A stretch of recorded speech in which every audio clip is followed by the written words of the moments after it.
Filosofi yang penting happy dan enak. Inilah yang semakin laku dan berkembang seiring dengan ketahanan mental manusia yang semakin rapuh.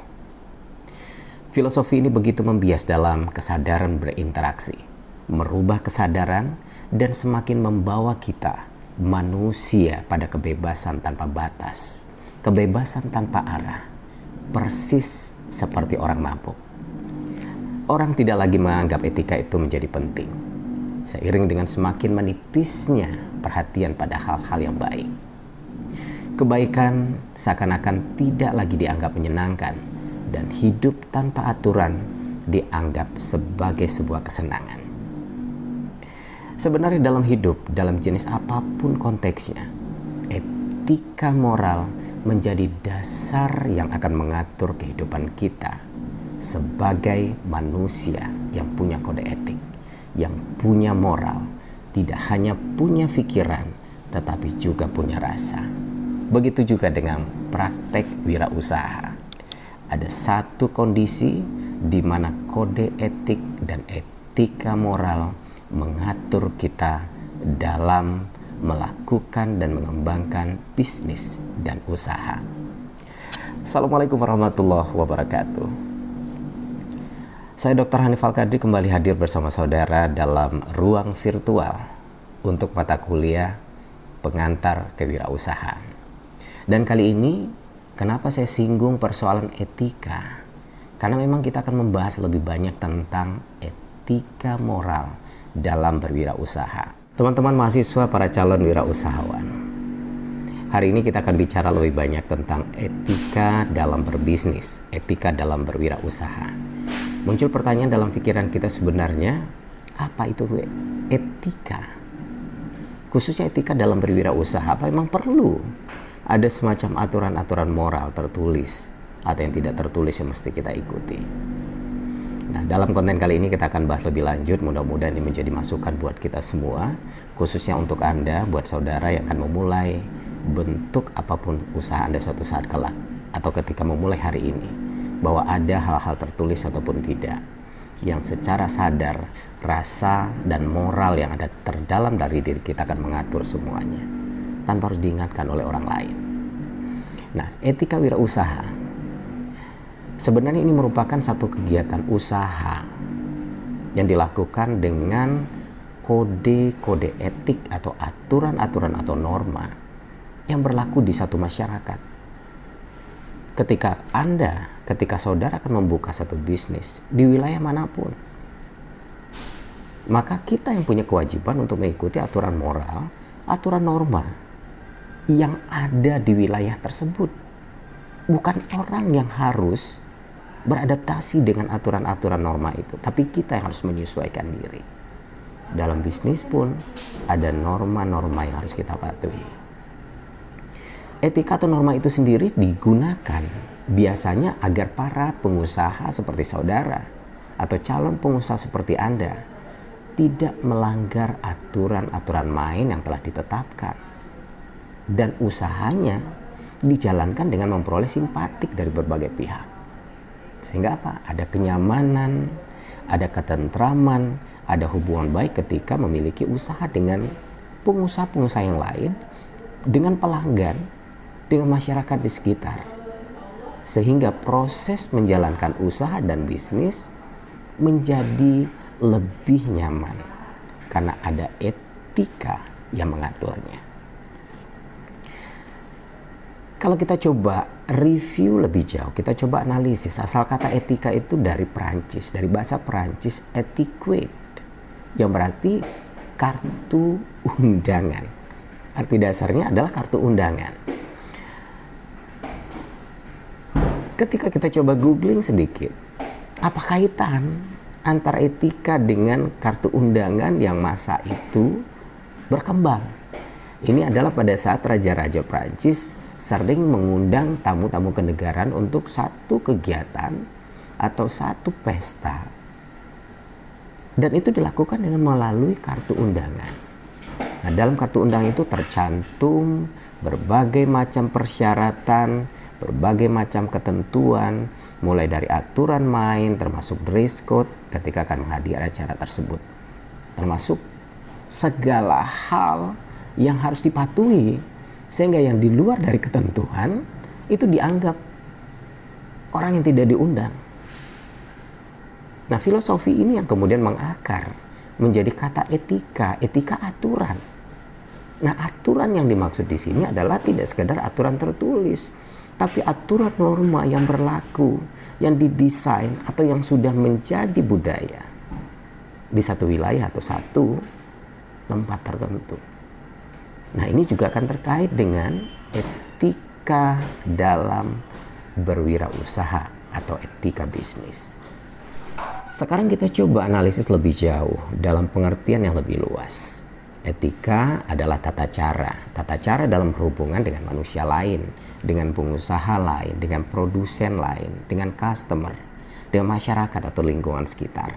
Kenapa? Karena masing-masing masyarakat, masing-masing kelompok punya beragam adat istiadat dan budaya yang tidak sama. Nah, sehingga mereka punya aturan-aturan yang buat sebagian orang barangkali bertentang, tapi buat orang lain ternyata itu ada satu keharusan. Makanya dituntut untuk kita sebagai orang baru yang akan memulai satu bisnis atau etik atau satu usaha atau wirausaha di suatu tempat, kita harus adaptable dengan etika bisnis yang ada di sana. Ya monggo, silakan banyak bertanya, silahkan mencoba mempelajari, menganalisis lebih jauh, mencoba berdiskusi kepada mereka yang lebih punya pengalaman tentang itu. Etika sering disebut sebagai tindakan dalam mengatur perilaku atau tingkah laku kita dalam berbisnis, tingkah laku kita dalam berwirausaha, atau perilaku secara umum manusia dalam satu kelompok tertentu atau masyarakat. Tingkah laku itu perlu diatur. Karena kalau tidak ada aturan, kita seperti Tarzan, seperti hewan yang hidup di hutan belantara.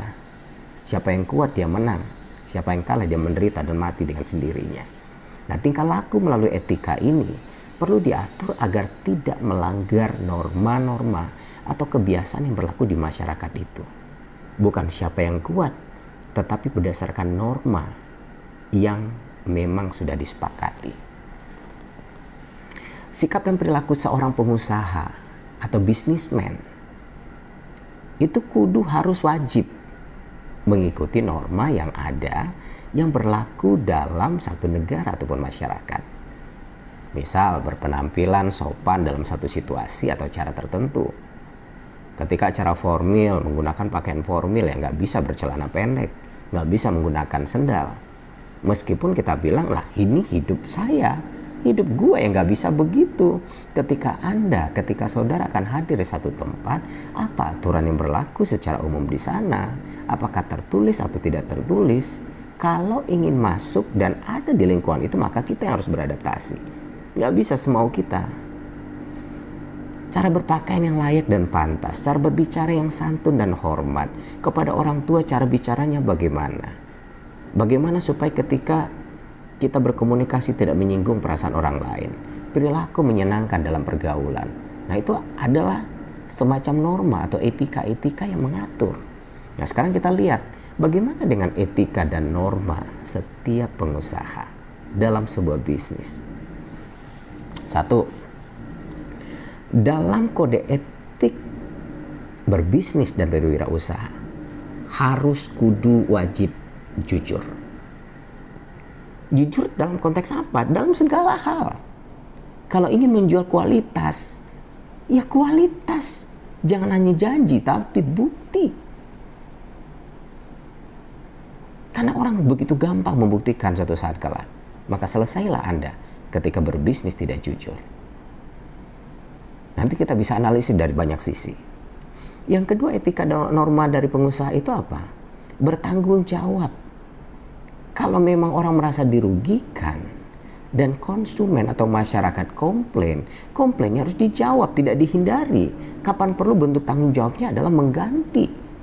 Dan kalau memang ada aturan dalam bisnis saudara terkait dengan proses yang tadi kita bicarakan soal tanggung jawab dan komplain, silakan ditulis sedemikian rupa sehingga konsumen Anda atau masyarakat mengetahui itu. Kapan akan diganti 100%? Kapan sebuah produk ketika Anda jual ternyata tidak akan melalui penggantian karena memang tidak atau di luar tanggung jawab Anda. Itu ada aturan-aturan yang didesain. Tidak bisa serta-merta suatu saat kelak ketika komplain terjadi Anda bisa menjawab seenaknya. Itu yang etika. Nanti kita akan lihat lebih jauh bagaimana etika dan norma dari seorang bisnismen atau pengusaha.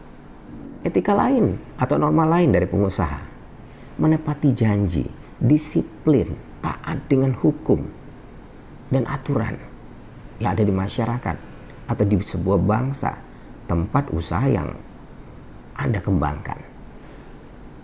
Mau membantu, karena usaha kita tidak bisa berdiri sendiri, membantu masyarakat sekitar yang kadang-kadang punya dampak dan efek akibat usaha yang kita buka. Komitmen dan menghormati orang lain.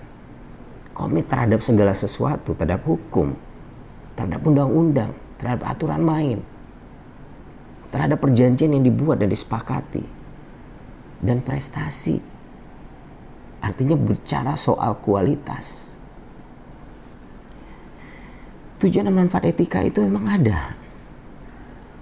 Coba kita lihat satu-satu. Tujuan etika seharusnya memang sejalan dengan tujuan perusahaan atau lembaga atau organisasi bisnis yang akan Anda kembangkan. Manfaatnya untuk lembaga Anda apa?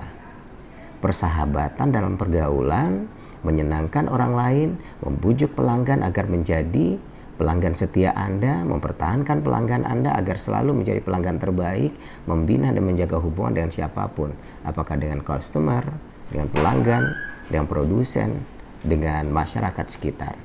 Kenapa? Melalui kode etik, setiap orang akhirnya menyadari bahwa Anda memang memiliki komitmen yang baik. Anda jujur dalam berbisnis. Anda menyenangkan, Anda bisa dipercaya. Produk yang Anda jual memang komit sesuai dengan kualitas yang Anda jelaskan.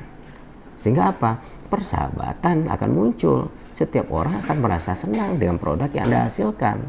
Setiap orang akan mau menjadi konsumen setia karena merasa puas dengan komitmen yang Anda berikan. Pelanggan-pelanggan akan bertambah, pelanggan setia akan bertahan. Sehingga apa? Anda akan mampu mempertahankan pelanggan dan itu akan terus berkembang. Dan ini jelas memberikan keuntungan tidak hanya dari sisi hubungan sosial, tetapi dari sisi materi. Semakin tinggi tingkat kepercayaan customer atau masyarakat, semakin tinggi keyakinan orang terhadap benda, terhadap produk atau jasa yang Anda hasilkan atau yang Anda bisniskan, semakin banyak pelanggan Anda, maka semakin banyak orang yang memanfaatkan atau membeli produk yang Anda hasilkan pula. Dan itu jelas keuntungan materi. Tapi coba sebaliknya, ketika Anda tidak mau atau saudara menomor sekiankan etika dan kode etik tadi dalam berbisnis, orang cukup percaya sekali ketika Anda tidak komit dengan janji Anda bilang kualitasnya nomor 1, tapi buktinya ternyata tidak demikian. Artinya pelanggan akan sulit Anda pertahankan menjadi pelanggan setia. Orang cukup kena sekali. Selebihnya, orang akan menghindar. Malah yang lebih parah apa? Mulut orang yang merasa kecewa, mulut customer yang merasa kecewa dengan kualitas dan komitmen Anda akan menjadi corong promosi buruk untuk lembaga atau perusahaan Anda. Bicara soal etika, termasuk etika dalam berbisnis dan berwirausaha, itu akan terkait sekali dengan sikap dan perilaku si wirausahawannya. Sikap dan perilaku pengusaha dan karyawan itu merupakan bagian penting dalam etika wirausaha yang diberikan kepada pelanggan, kepada customer terbaik Anda.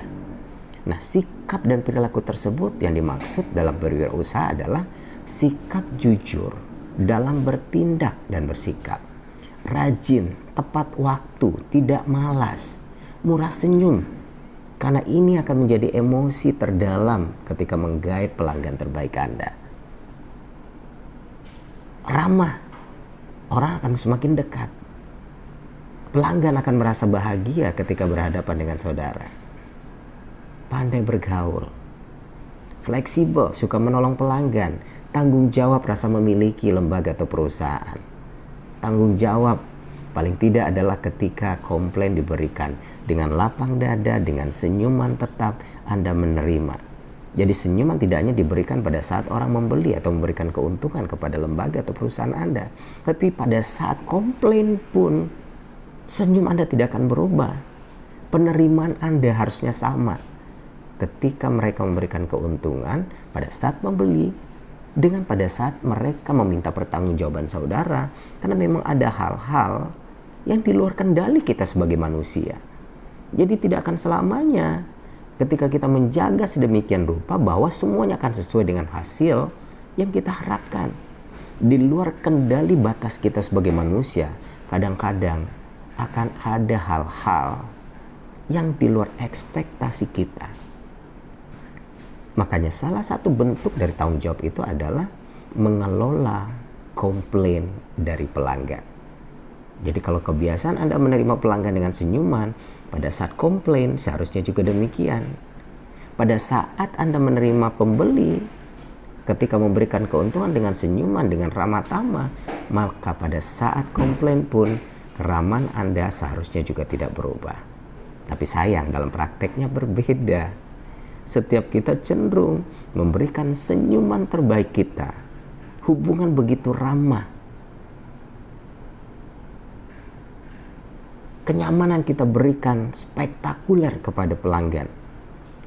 Tapi pada saat mereka komplain, semuanya berubah. Air muka berubah, tata bahasa berubah, menjadi lebih tegang, tertekan, marah, emosi. Nah, ini mengindikasikan bahwa tanggung jawab kita itu bermasalah. Makanya harus ada pengelolaan komplain dalam lembaga atau perusahaan. Itu juga merupakan bentuk dari sikap dan perilaku lembaga, manusianya, termasuk Anda sebagai wirausahawan dan karyawan Anda. Teman-teman mahasiswa calon wirausahawan yang luar biasa. Mudah-mudahan Anda tetap dalam kondisi terbaik dan proses perkuliahan melalui ruang virtual ini tetap menjadi masukan yang berarti layaknya perkuliahan luring. Dan kali ini kita akan coba lihat melalui analisis kita tadi terkait dengan etika dalam berwirausaha. Apa sih sebenarnya ciri-ciri atau tanda-tanda wirausahawan yang berhasil? Bisa nggak kita menganalisis atau bisa tidak kita merasakan bahwa seperti apa tanda-tanda seseorang atau ciri calon wirausahawan yang berhasil itu? Tentunya kita mengulik dari mereka-mereka yang memang sudah berhasil. Dari berbagai contoh, dari berbagai kondisi yang ada di lapangan, ada beberapa ciri yang bisa kita jadikan dasar bahwa inilah tanda-tanda wirausahawan yang berhasil. Mudah-mudahan Anda bisa menirunya. Atau paling tidak memang Anda bisa merasakan, saudara bisa merasakan bahwa dari sekian banyak ciri itu, juga banyak ciri tersebut yang ada dalam diri Anda. Sehingga bisa kita yakinkan bahwa satu saat saya akan bisa menjadi seorang wirausahawan sebagai seorang bisnismen yang hebat. Apa saja cirinya? Ciri yang pertama jelas adalah seorang bisnismen atau wirausahawan yang berhasil itu memiliki visi dan misi serta tujuan yang jelas dalam hidupnya. Jadi kalau orang hanya hidup seperti air mengalir, ya seperti itu juga nanti perjalanan dari karir bisnisnya. Apa yang terjadi nanti dilihat yang nggak bisa begitu. Tetapi bisnismen atau wirausahawan yang berhasil adalah orang yang memang memiliki pandangan, punya cita-cita, punya visi dan misi dan tujuan hidup yang jelas. Dalam jangka pendek akan seperti apa? Jangka 2 tahun, 10 tahun akan bagaimana? Apa yang dilakukan? Seperti apa? Kemana? Di mana? Bagaimana? Itu sudah ada desain yang ada dalam pikiran, kemudian tertulis.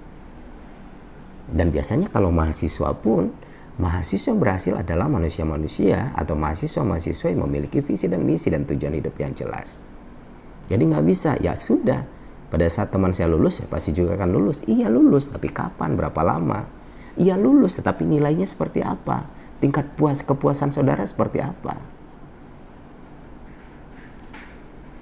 Tapi orang yang punya visi dan misi, mahasiswa yang mempunyai visi dan misi serta tujuan yang jelas adalah dia bisa menargetkan hidupnya selesai 3,5 tahun. Nilai akademik harus sekian. Dia harus mendapatkan kepuasan ini. Dia harus mendapatkan ini, itu, prestasi segala macam. Itu bisa dikendalikan. Itu yang membedakan antara satu mahasiswa dengan mahasiswa yang lain. Antara satu calon pebisnis dengan bisnismen yang lain. Anda termasuk golongan yang mana? Yang kedua, ciri wirausahawan yang berhasil itu adalah memiliki inisiatif, tidak diam, tidak menunggu, sama dengan kuliah. Tidak hanya menunggu sesuai dengan tugas diberikan, kemudian Anda lakukan, tapi punya inisiatif. Apa yang harus Anda lakukan terhadap tugas ini, harusnya sempurna apa yang bisa kalian buat.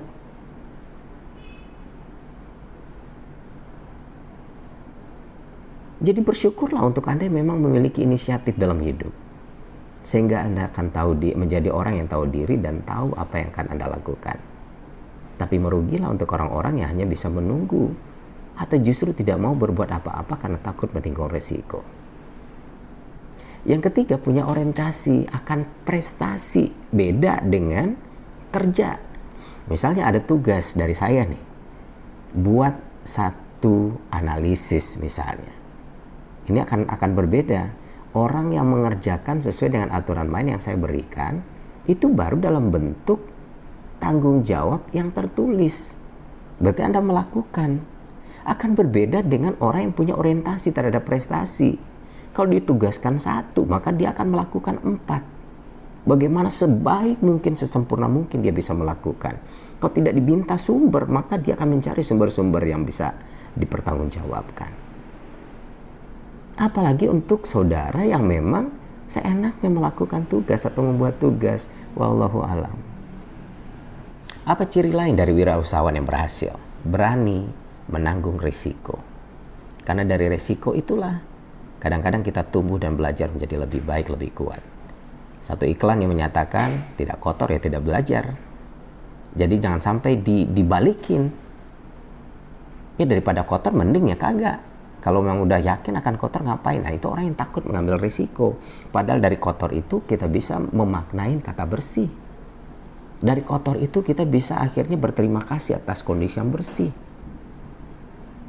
Melalui sakit kita bisa menghargai arti kesehatan. Jatuh membuat kita sakit. Pada sisi yang lain setelah itu kita tidak akan mau jatuh lagi. Karena kita tahu sakitnya jatuh itu seperti apa. Maka kita akan jauh lebih berhati-hati. Jadi resiko tidak untuk dihindari. Resiko untuk dihadapi, untuk memberikan kekuatan dan kematangan kita dalam berpikir, bertindak, berbuat, dan berperilaku. Anda termasuk orang yang takut resiko, menghindari resiko, atau justru berani menghadapi resiko. Karena melalui resiko, Anda akan tampil menjadi seseorang yang lebih kuat. Ciri lainnya adalah pekerja keras jelas. Kalau untuk menjadi orang hebat dengan karir yang luar biasa, ketika ingin menjadi sesuatu sesuai mimpi, menjadi orang kaya, banyak rezeki, tentu butuh kerja keras. Analoginya begini. Untuk sampai ke puncak gedung yang tingginya 30 lantai, yang tidak punya lift, kira-kira kalau hanya santai akan sampai ke atas, ke puncak 30. Ada 3 kemungkinan. Yang lelah duluan tidak berani mengambil risiko, yang tidak mau kerja keras ya sudah duduk, maka selamanya dia akan ada di lantai 1. Orang yang biarkan seperti air mengalir, yang penting diusahakan dulu. Ya udah, orang udah sampai di lantai 7, dia baru di lantai 2. Akan tamat juga, sama dengan Anda yang kuliah. Ketika teman saya tamat, ya saya pasti akan tamat. Tapi temannya tamat 3,5 tahun, Anda tamatnya 7 tahun. Teman Anda lulus dengan nilai yang sangat memuaskan, Anda tamat dengan nilai pas-pasan. Akan berbeda. Dan yang paling puncaknya adalah siapa yang akan sampai puncak paling atas lantai 30? Adalah orang yang memang berani, sesak nafas, berani, berkeringat, berani lelah, capek. Tapi dia akan sampai di puncaknya pada saat itulah lelah, segala keletihan, segala usaha dan keringat terbayarkan. Ini analogi hidup dengan kerja keras. Karena tidak satu pun di dunia ini yang akan kita dapatkan tanpa usaha dan kerja keras. Dan di agama kita pun, di agama manapun selalu diajarkan. Dua yang selalu menjadi potensi kewajiban kita. Bukan doa dan usaha, tapi dibalik usaha dan doa. Artinya apa? Kerja keras dulu, ikhtiar dulu, baru closing dengan doa. Karena mustahil mendapatkan sesuatu tanpa ada usaha. Ciri berikutnya, bertanggung jawab terhadap segala aktivitas yang dijalankan. Komitmen pada berbagai macam pihak yang ada, apalagi pada customer Anda. Komit mengembangkan dan memelihara hubungan baik dengan berbagai pihak. Artinya apa? Orang yang akan menjadi bisnismen handal, wirausahawan hebat, yang karirnya menjadi sangat keren dan luar biasa, adalah orang-orang yang memiliki relasi, jejaring, hubungan dengan banyak pihak.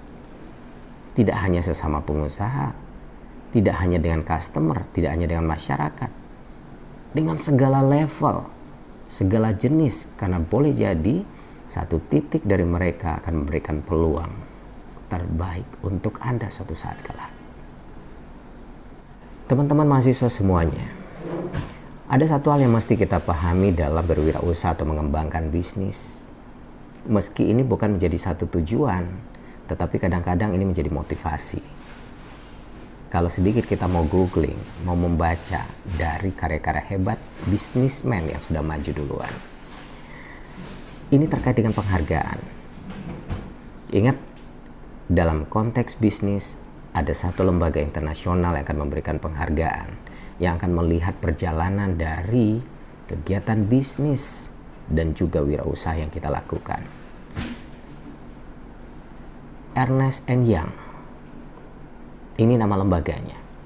Satu lembaga internasional pemberi penghargaan kepada perusahaan atau pribadi wirausahawan yang sukses, yang dipandang memenuhi syarat sesuai dengan apa yang sudah kita analisis dari awal tadi. Nah, jenis penghargaannya banyak yang diberikan oleh Ernst & Young ini. Kita coba lihat, sekadar mengenal satu persatu bagian per bagian. Mudah-mudahan atau insya Allah suatu saat kelak justru penghargaan itu Anda yang mendapatkan. Meski ini seharusnya bukan menjadi tujuan utama, tapi ini akan menjadi pemberi motivasi agar Anda menjadi seorang wirausahawan yang hebat, penuh dengan etika moral, yang taat dengan norma-norma bisnis dan kewirausahaan tadi. Yang pertama penghargaannya adalah Entrepreneur of the Year, atau disingkat dengan EOW, yaitu penghargaan kepada pengusaha terbaik yang diselenggarakan hampir setiap tahun. Terbaik dari sisi memang ada aturan mainnya, tapi biasanya cenderung kepada hasil proses, termasuk etika moral dan ketaatan terhadap norma-norma yang tadi kita bicarakan. Yang kedua adalah LAE, Lifetime Achievement Entrepreneur, yaitu penghargaan yang diberikan kepada pengusaha yang telah memberikan hampir sebagian besar hidupnya, kontribusi hampir sebagian besar dari sisa hidupnya atas kesinambungan sepanjang masa kerjanya. Yang ketiga adalah IME, Industry and Manufacturing Entrepreneur, yaitu penghargaan yang diberikan oleh lembaga internasional tersebut kepada pengusaha yang bergerak dalam bidang otomotif, konsumen, dan industri. Ada lagi penghargaan Service Special Award for Corporate Spirit, penghargaan khusus di bidang perbankan serta keuangan retail dan logistik. Yang kelima, Young Entrepreneur. Barangkali ini menjadi salah satu titik nih untuk para pemula, untuk Anda yang akan memulai bisnis di usia muda. Satu perusahaan ini akan memberikan penghargaan kepada pengusaha dalam bentuk lembaga perusahaan ataupun pribadi, khusus untuk Anda-Anda yang memang punya karya sebagai anak muda yang berusia di bawah 40 tahun. Nah, ini barangkali akan bisa Anda peroleh suatu saat kelak kalau memang Anda masuk dalam kategori yang diinginkan. Special Award for Corporate Spirit, penghargaan kepada pengusaha yang memiliki semangat dalam meningkatkan usahanya. Ada juga Special Award for Corporate Social Responsibility. Ya, tentu saja adalah penghargaan kepada pengusaha yang mampu memberikan tanggung jawab sosialnya kepada masyarakat sekitar.